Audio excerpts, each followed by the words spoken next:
പുള്ളി ചേട്ടാ പേര് മേപ്പടിയാണ്. അപ്പൊ പുള്ളി പേടിച്ചിരിക്കുക. എന്ന് വെച്ചാൽ വല്ല മേപ്പടിയാന്ന് പറഞ്ഞാൽ പുള്ളി വല്ല പുള്ളി മൂന്നൻ നായകനായിട്ട് വല്ല ആക്ഷൻ പടം 6 പാക്ക് ആക്കാൻ വേണ്ടി പേടിച്ചിട്ട് പുള്ളി ഇരിക്കുക. കഥ പറഞ്ഞപ്പോൾ ഇത് ഇങ്ങനെ കഥയാണോ എന്ന് പറഞ്ഞിട്ട് പുള്ളിക്ക് ഇഷ്ടപ്പെട്ടു, ചെയ്യാമെന്ന് തീരുമാനിച്ചു. അപ്പൊ ഇതേ സാധനമാണ് ഐ തിങ്ക് പുള്ളിയുടെ വേർഷനിൽ പേടിച്ചിട്ട് ഇവരെങ്ങനെ ഒഴിവാക്കി വിടാമെന്ന് പറഞ്ഞ ഒരു നറേഷൻ എന്തായാലും ആ ചിരി പറ്റുന്നില്ല, ചിരി പറ്റൂല. ഓക്കെ, ശരി, വേണ്ട. ഇനി നമുക്ക് പീപ്പിൾസ് ചോയ്സിലേക്ക് വരാം. പീപ്പിൾസ് ചോയ്സ് എന്ന് പറഞ്ഞാൽ നമ്മളിപ്പോൾ ഉണ്ണിയാണ് ഗസ്റ്റ് എന്ന് അറിഞ്ഞുകൊണ്ട് നമ്മൾ കുറേ പേരുടെ അടുത്ത് ഒരു സർവേ പോലെ നമ്മൾ ചോദിച്ചു. അതിനകത്തുനിന്ന് ഏറ്റവും കൂടുതൽ വന്നിരിക്കുന്നതിനകത്തുനിന്ന് നമ്മൾ പിക്ക് ചെയ്ത ഒരു 4-5 ചോദ്യങ്ങളാണ് കേട്ടോ. അതിനും കൂടെ ആൻസർ. ഉണ്ണിയുടെ ആദ്യ പ്രണയം, അതാണ് ഒരാൾക്ക് അറിയേണ്ടത്. ഏത് വയസ്സിലായിരുന്നു? സ്കൂളിലായിരുന്നോ, കോളേജിലായിരുന്നോ? ഗുജറാത്തിലെ ഒരു ഗുജറാത്തി കുട്ടീനെ? മലയാളി കുട്ടിയായിരുന്നു. മലയാളി കുട്ടി. അതെ അതെ. സോ ഞാൻ ഇവിടെ കാണാൻ വേണ്ടി സൺഡേ മാസൊക്കെ അറ്റൻഡ് ചെയ്യാൻ പോയിട്ട് പിന്നെ അങ്ങനെ പറയാൻ ഒരുപാട് കൗണ്ട് ചെയ്തിട്ടുണ്ടോ ഉണ്ണി? എത്ര പേരെയാണെന്ന്? ഇല്ലേ, കൗണ്ട്ലെസ് ആണെന്നോ? എല്ലാരും ഓർമ്മയുണ്ട്, ഉണ്ട്, എല്ലാരും സ്റ്റിൽ ഓർമ്മയുണ്ട് ഓരോ പ്രായത്തിലും. ഇപ്പൊ ഈ പറഞ്ഞ മാസം അറ്റൻഡ് ചെയ്യാൻ പോയത് ഏത് പ്രായത്തിലാ? ഞാൻ 12th സ്റ്റാൻഡേർഡിലായിരുന്നു. അത്ര ആയപ്പോഴാണ് പ്രേമിക്കാൻ തുടങ്ങിയത്. പ്രേമൊന്നുമില്ല, പ്രണയം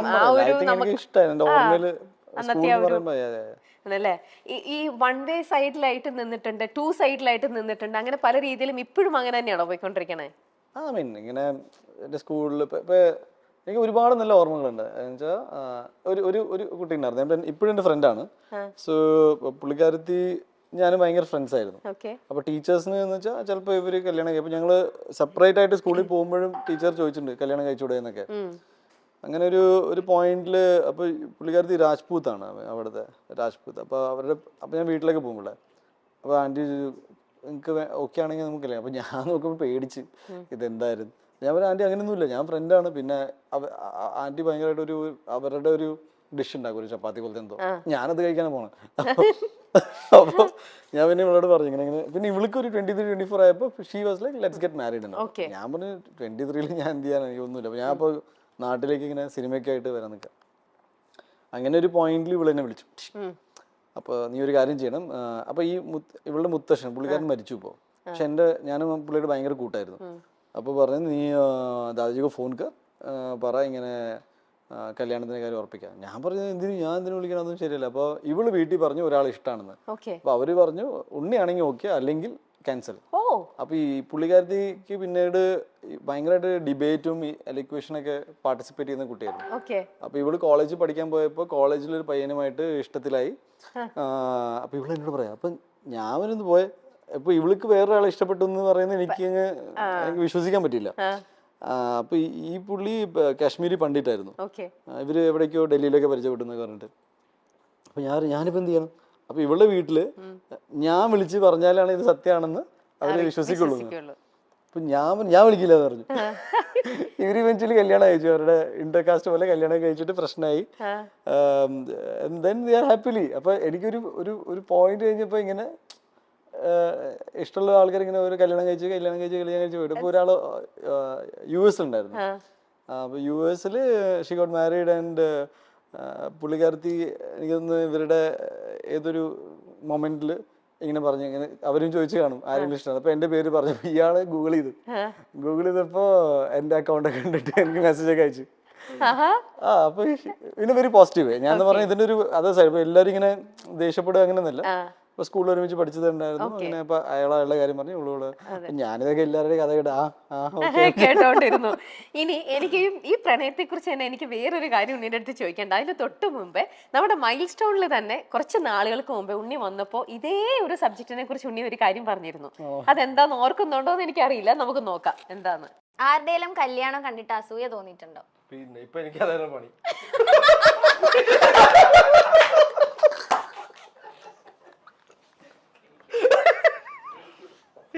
ഇതിപ്പോ കല്യാണം കണ്ടിട്ടല്ല, കല്യാണം കഴിക്കാത്തോണ്ട് കുറച്ച് അസൂയ എനിക്ക് തോന്നിയിട്ടുണ്ട്. പാർവതി എവിടെയെങ്കിലും ആരെങ്കിലും ഉണ്ടെങ്കിൽ നോക്ക്. ഓ അതൊന്നുമില്ല, അതൊക്കെ ഇവിടെ വേറെ വേറെ സ്റ്റാർസ് ഒക്കെ ഇവിടെ.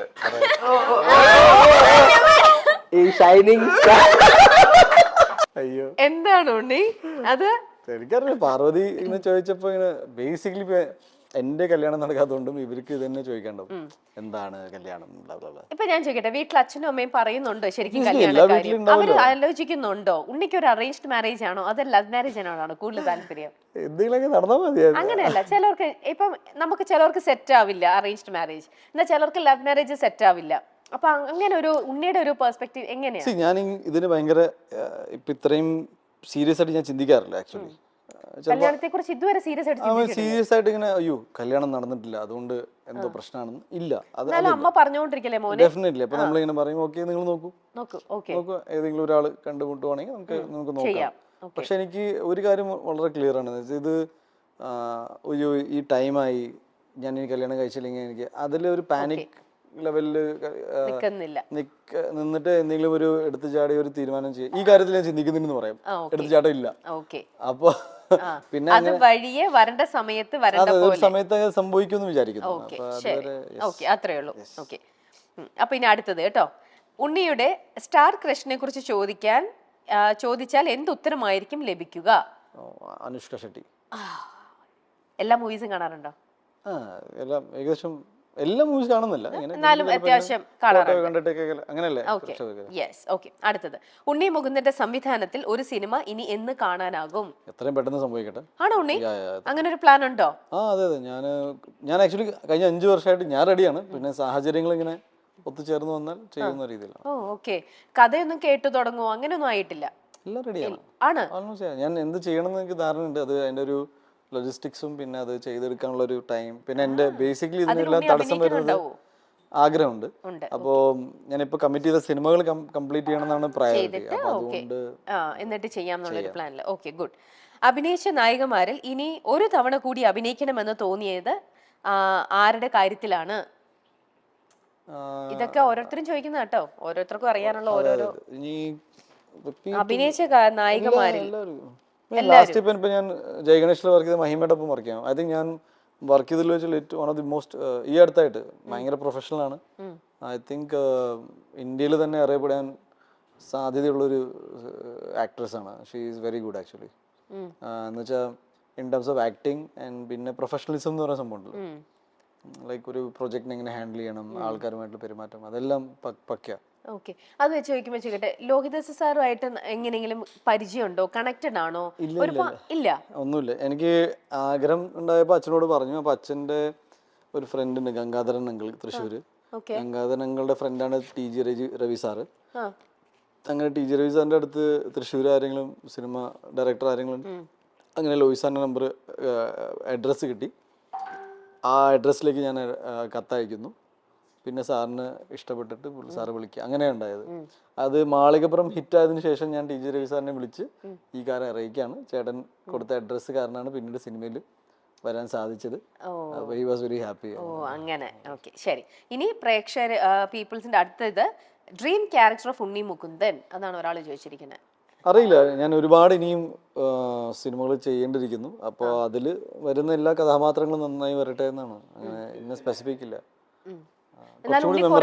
മനസ്സിൽ കാണുന്നത് ഏത് തരത്തിലുള്ള ഒരു ക്യാരക്ടർ? ഒരു സൂപ്പർ ഹീറോ സിനിമ എന്ന് പറയുകയാണെങ്കിൽ ഞാൻ ഓൾറെഡി ഗന്ധർവ എന്ന സിനിമയ്ക്ക് വേണ്ടി വർക്ക് ചെയ്തുകൊണ്ടിരിക്കുകയാണ്. ദെൻ എനിക്കൊരു ആർമി മൂവി ചെയ്യണമെന്നുണ്ട്, ഇന്ത്യൻ ആർമിക്ക് വേണ്ടിയിട്ട്. പിന്നെ ഒരുപാട് നല്ല കഥാപാത്രങ്ങൾ, അത് പിന്നീട് ഒരു നല്ല രീതിയിൽ മുന്നോട്ട്. ഇപ്പൊ ഞാൻ മാളികപ്പുറം ചെയ്യുമ്പോൾ ഞാൻ അറിഞ്ഞില്ല ഇത് ഇത്രയും നല്ല രീതിയിൽ ഹിറ്റ് ആവുന്നു അല്ലെങ്കിൽ ആൾക്കാർക്ക് ഇഷ്ടപ്പെടുന്നു. അത് മേപ്പടിയാനാണെങ്കിലും മല്ലു സിംഗ്. ഇപ്പൊ ഞാൻ മല്ലു സിംഗ് ആദ്യം റിജക്ട് ചെയ്ത സിനിമയാണ്. എനിക്ക് ഈ കഥ വല്ലാത്തൊരു കഥയാണെന്ന് തോന്നി, പക്ഷെ അത് ഇത്ര വലിയ ഹിറ്റ് ആയില്ല. അപ്പൊ എനിക്ക് അറിയില്ല, ചെയ്യുന്നത് നന്നായിട്ട് ചെയ്യണമെന്നുണ്ട്. ഇനി നമുക്ക് ജയ് ഗണേശനിലേക്ക് എത്താം. ജയ് ഗണേശനില് മുമ്പേ നമ്മൾ കുറച്ച് കാര്യം പറഞ്ഞിട്ട് അത് അവിടെ നിന്നു. ഉണ്ണിയുടെ ക്യാരക്ടറിനെ കുറിച്ച് ഒന്ന് പറയാൻ പറ്റുന്ന കാര്യങ്ങൾ റിവീൽ ചെയ്താൽ മതി. എന്റെ ക്യാരക്ടർ ഗണേഷ്, ഞാൻ ഈ അടുത്തായിട്ട് കേട്ടതിൽ വെച്ച് ഏറ്റവും എനിക്ക് ഭയങ്കരമായിട്ട് റിലേറ്റ് ചെയ്യാൻ പറ്റുന്ന ഒരു ക്യാരക്ടറായിട്ട് തോന്നിയത്. ഇമോഷണൽ കണക്ട് ഭയങ്കരമായിട്ട്. ഞങ്ങള് രഞ്ജിത്ത് എൻ്റെ അടുത്ത് കഥ പറഞ്ഞു, പിന്നെ സ്ക്രിപ്റ്റ് സബ്മിറ്റ് ചെയ്തു. ഞാനൊരു 28 ഡ്രാഫ്റ്റ് വായിച്ചിട്ടുണ്ടായിരുന്നു. അപ്പോൾ 28 തവണ വായിക്കുമ്പോഴും എനിക്ക് ഭയങ്കരമായിട്ട് കണക്ട് ചെയ്തു ആ കഥ. പിന്നെ ഞാൻ ആദ്യമായിട്ടാണ് ഇങ്ങനെ ഒരു സ്പെഷ്യലി ഏബിൾ ക്യാരക്ടറായിട്ട് ചെയ്യുന്നത്. വീൽ ചെയറിലായിരുന്നു ഫുൾ, അതിൻ്റെ ചാലഞ്ചസ് വേറെ ആയിരുന്നു. അപ്പോൾ രഞ്ജിത്തിന് ഒരു പ്രൈമറിലി ഒരു മുഖമില്ലെങ്കിൽ എങ്ങനെ ആയിരിക്കണം ഇയാളെന്ന് പറഞ്ഞപ്പോൾ അത്യാവശ്യം സ്ട്രെങ്ത് ഫീൽ ചെയ്യുന്ന ഒരാൾ ഈ ക്യാരക്ടർ ചെയ്താൽ പുള്ളിക്ക് ജസ്റ്റിഫൈ ചെയ്യാൻ പറ്റുമെന്ന് തോന്നി. അങ്ങനെയാണ് എന്നിലേക്ക് എത്തിയത്. അപ്പം ഞാനും പിന്നെ ഇതിൻ്റെ ഫുൾ എനിക്ക് കഥ ഡീറ്റെയിൽ ആയിട്ട് പറയാൻ പറ്റാത്തതുകൊണ്ട് പറയാം, ഇതിൻ്റെ ഒരു ഇമോഷണൽ കണക്ട് ഭയങ്കര രസമാണ്. അതായത് ഈ സിനിമ ആര് കണ്ടാലും അവർക്ക് ഒരു ഒരു ഒരു kind of life is beautiful പറഞ്ഞ പോലെ ഒരു വളരെ പോസിറ്റിവിറ്റി അവർക്ക് കിട്ടും.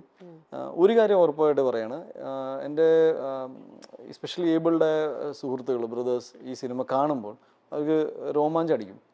ദാറ്റ് ഈസ് അവരെ സംബന്ധിച്ച് എനിക്ക് ഈ സിനിമ ഒരു രീതിയിലും മോശമായി ഈ കഥാപാത്രത്തെ ഇങ്ങനെ കാണിച്ചല്ലോ അങ്ങനെയല്ലാതെ ഒരു ഹീറോയിക് രീതിയിൽ തന്നെയാണ് ആ സിനിമ നമ്മൾ ഇത് എന്താ പറയുക ഈ ക്യാരക്ടറിനെ നമ്മൾ പ്രസന്റ് ചെയ്യുന്നത്. പിന്നെ നല്ല ആക്ടേഴ്സ് ഉണ്ട്, നല്ല നല്ല ക്രൂ കിട്ടി എനിക്ക്. പ്രൊഡക്ഷനും ഡിസ്ട്രിബ്യൂഷനും നമ്മൾ ഹാൻഡിൽ ചെയ്യുന്നത് UMF ആ ചെയ്യുന്നത്. പിന്നെ മൊത്തത്തിൽ മാളികപ്പുറം എന്ന സിനിമയ്ക്ക് ശേഷം എനിക്കൊരു ചെറിയ പ്രഷർ ഉണ്ടായിരുന്നു, ഇനി എന്ത് ചെയ്യണം, ഇത്രയും പ്രതീക്ഷകൾ പിന്നെ എൻ്റെ ഈ സിനിമ കണ്ടതും വിജയിപ്പിച്ചത് ഒരു ഫാമിലി ഓഡിയൻസ് ആണ്. അപ്പൊ ഫാമിലി ഓഡിയൻസ് ബിഹേവ് ചെയ്യുന്നത് യൂത്ത് എന്ന പോലെയല്ല.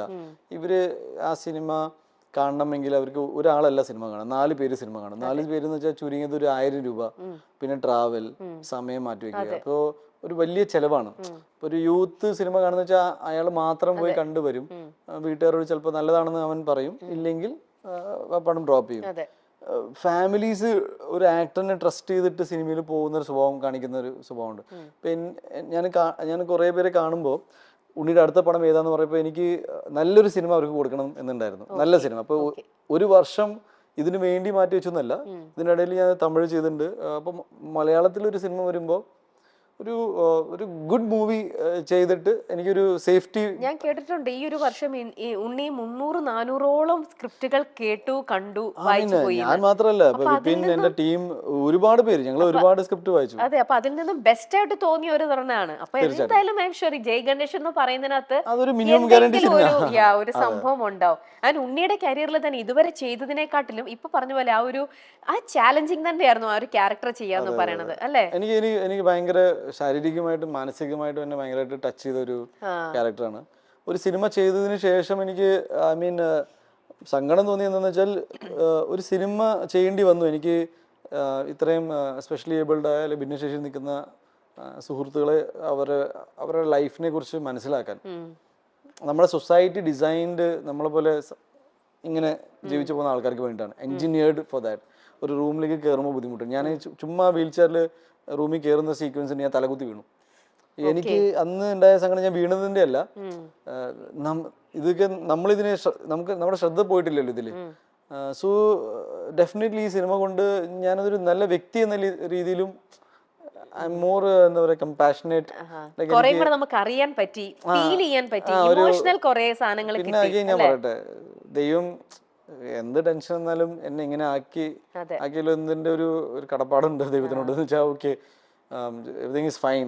നമ്മുടെ ആരോഗ്യം നമ്മുടെ കൂടെ ഉണ്ടെങ്കിൽ തന്നെ വലിയ കാര്യമാണ്.